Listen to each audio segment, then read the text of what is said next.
Olá, quinto B, tudo bem? Hoje, no dia 1/9, faremos as páginas em matemática 38, 39, 40 e 41.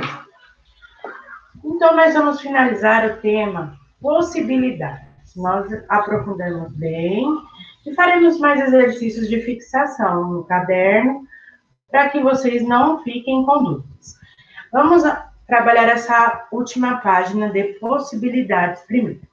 Na página 39, tem o exercício 6 que faz a seguinte referência.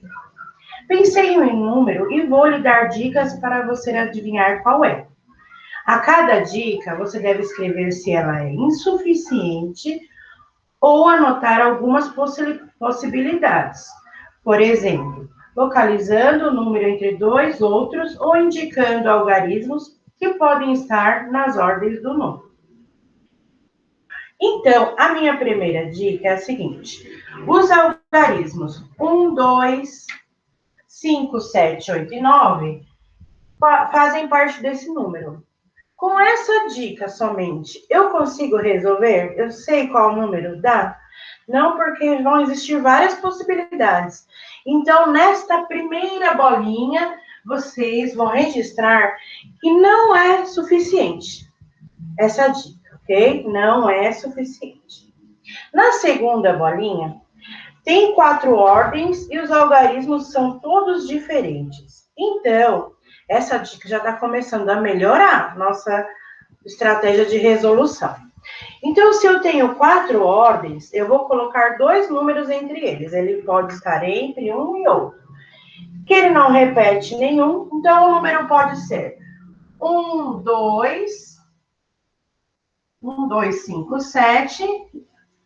E pode ser, ó, que é o menor, que dá para ser formado entre eles. E pode ser também o maior, né? Com 1, 2, 5, 7 e 9, 8, 7, 5.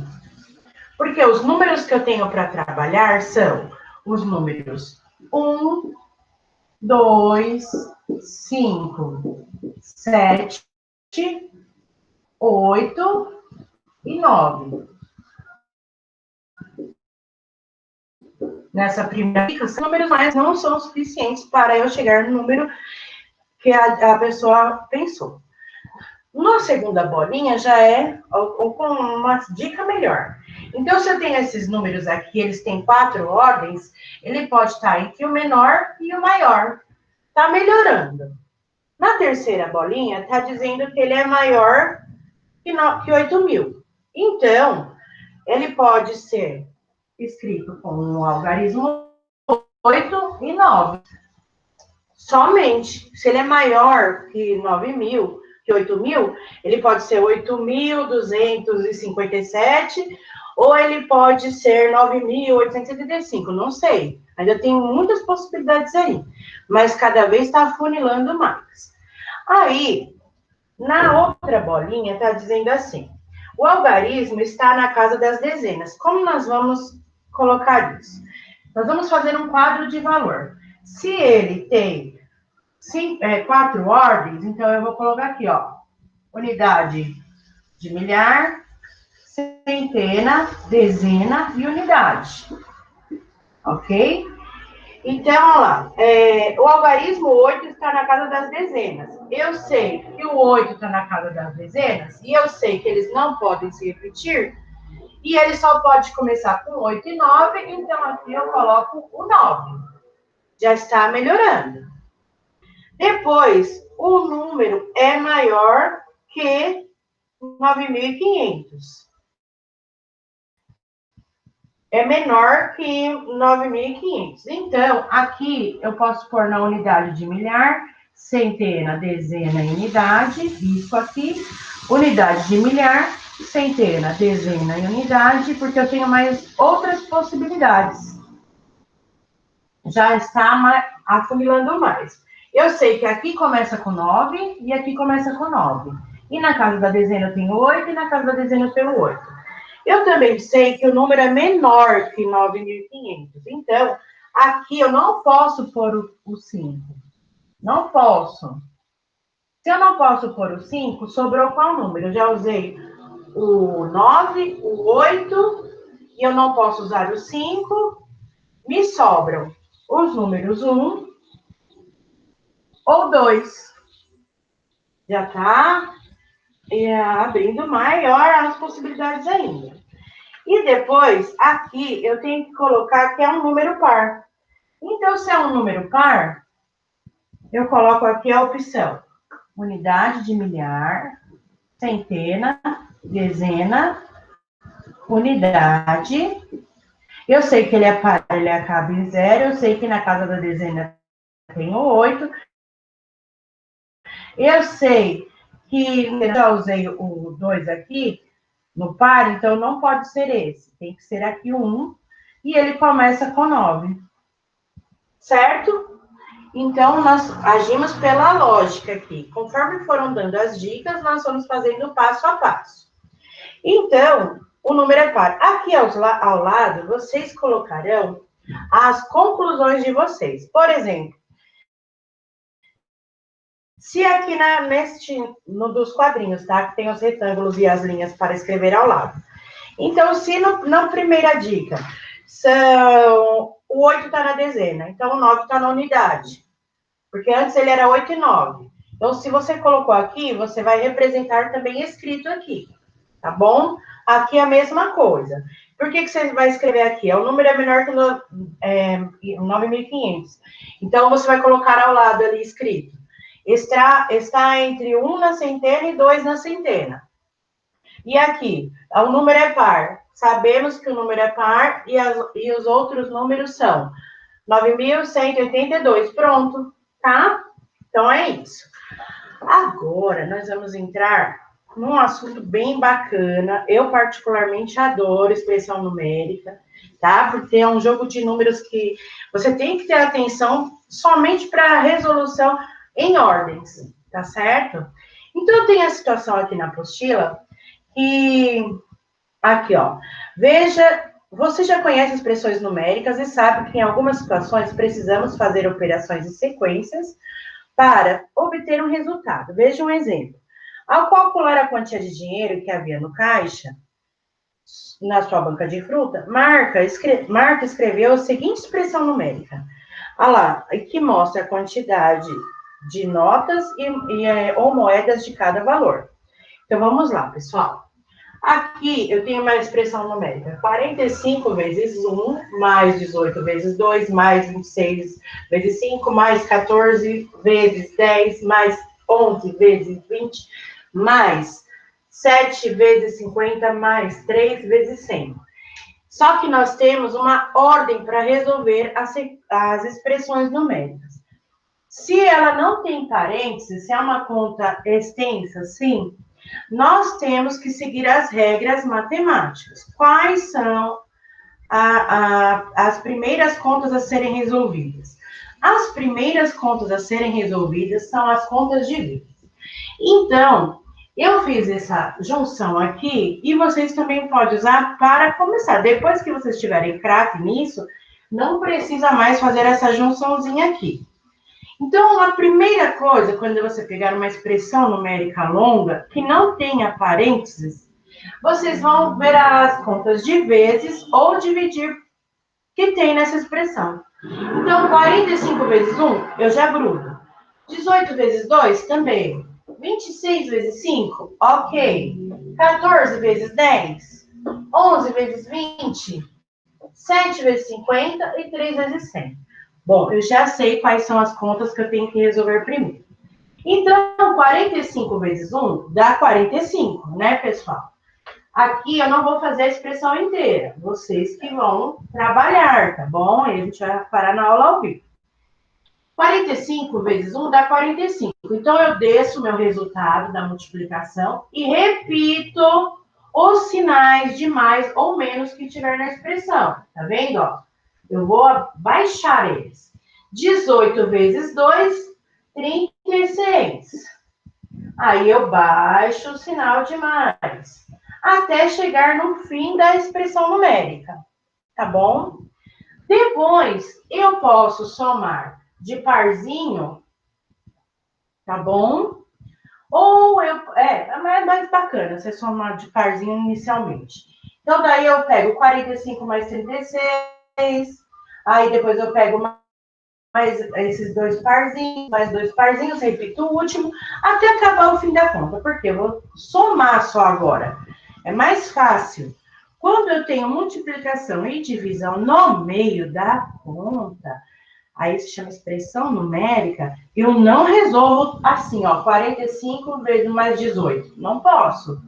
Eu tenho que respeitar a regra matemática, que é resolver as contas de vezes, multiplicação, ou dividir, divisão, tá bom? Aí eu vou seguindo a ordem após. Se é contas de mais, eu somo e vou pondo o resultado até chegar no fim da expressão. Se é conta de menos, também. Eu vou subtraindo até o fim da expressão. Então, para a gente entender agora, no outro exercício da página 40, a professora está lá explicando e leia a multiplicação que a professora fez sobre como devemos resolver corretamente uma expressão numérica como essa. Depois volte ao IPA, circule a resolução correta e exclua as outras duas. Pessoal, do que a gente conversou aqui, temos aqui as três expressões e tem a forma correta de resolvê-las. De acordo com o que a Pro deu essa explicação, vocês vão circular a que está certa e vão fazer o X na que está errada. Aí vocês vão observar, tá bom? Continuando, então aqui, ó, tá falando exatamente o que a Pro conversou com vocês. Que a gente só pode resolver adições de subtração antes da multiplicação se ela tiver entre parênteses. É a única coisa que põe ordem na expressão. Se aqui eu tivesse 1 mais 18, primeiro eu responderia tudo que está entre parênteses, depois eu faria o vezes e o dividir, tá? Então, é o que muda. Quando a conta está contínua assim, sem parênteses, primeiro eu resolvo as multiplicações e divisões. Agora, quando a conta, a expressão numérica, tem parênteses, eu sei que eu tenho que resolver o parênteses primeiro. Então, vamos lá. 44 mais 3, 47. Aí eu repito o sinal de vezes, porque eu não posso não posso sumir com os sinais na expressão numérica. Depois, quanto dá 35 menos 28? 7. Por último, eu vou fazer a minha multiplicação. 47 vezes 7 dá 329. Sempre quando eu acabo uma expressão, eu tenho que fazer 2 risquinhos no fim dela. Aqui, ó. Isso quer dizer que eu cheguei no final dela, tá bom? Vamos para o outro exemplo. Aqui eu tenho 90 menos 55, fazendo a conta dá 35. Resolvi o primeiro do parênteses. Repito o sinal de dividir. E vou fazer essa aqui. 18 menos 13 dá 5. Desculpe. 35 na tabuada do 5. Sabemos que dá 7. E aqui, meus 2 risquinhos dizendo que eu acabei a expressão numérica, tá? Então, vamos lá. Só para retomar. Se eu tiver uma expressão numérica assim, contínua, cheia de contas mais, menos, vezes, dividir, primeiro eu resolvo as contas de vezes ou de dividir. Já, se eu tiver uma expressão numérica com mais, menos, vezes, dividir, mas tiver alguma conta entre parênteses, eu vou resolver primeiro a que está dentro do parênteses para depois dar continuidade ao resto da conta. Ok? E na página 41, pessoal, nós temos aqui a quantidade de notas e vamos fazer uma expressão ao lado. Se eu tenho 3 notas de 50, eu tenho que fazer o quê? 3 vezes 50. Mas quantas notas de 2? 3 vezes 2. mais quantas notas de 20? 2. Então, mais 2 vezes 20, tá? Então, nessa expressão aqui, vocês vão ver de acordo com o dinheiro, vai colocar a quantidade do dinheiro, quanto ela se repete. Igualmente na de baixo, que aparece 3 notas de 20, 4 notas de 2, uma de 5. Lembrando que eu quero fazer uma junção, então eu vou fazer somas após as multiplicações. Na última, na C, tem aqui 2 notas de 100, 1, 2, 3, 4, 5 notas de 5 e 4 notas de 10. Então, vocês vão fazer a expressão, vocês vão representar essa expressão numérica baseada na quantidade de notas, tá bom? Na questão D, a quantia formada por 3 notas de cada valor do sistema monetário brasileiro. Então, vocês vão pegar aqui, quantas tem de 2, quantas tem de 5, quantas tem de 10, quantas tem de 20, quantas tem de 50 e quantas tem de 100, tá? Então, vocês vão observar. A quantia formada por 3 notinhas de cada. Então, vocês vão representar a expressão numérica aqui. Se eu tenho 3 de 2, 3 de 100, 3 de 50, tá? E vai fazendo a somatória. E vai fazer em forma de expressão. Então, nós vamos ainda tratar bastante sobre as expressões numéricas. E elas são bem divertidas de fazer, porque são coisas bem lógicas, que a gente resolve todo mundo com a mesma regra, para que todo mundo chegue no mesmo resultado. Caso eu não siga a sequência, vão dar resultados diferentes, tá bom? Então, vamos seguir as regras e vamos aprofundando mais as expressões numéricas. Aguardo vocês na aula ao vivo e até a próxima aula.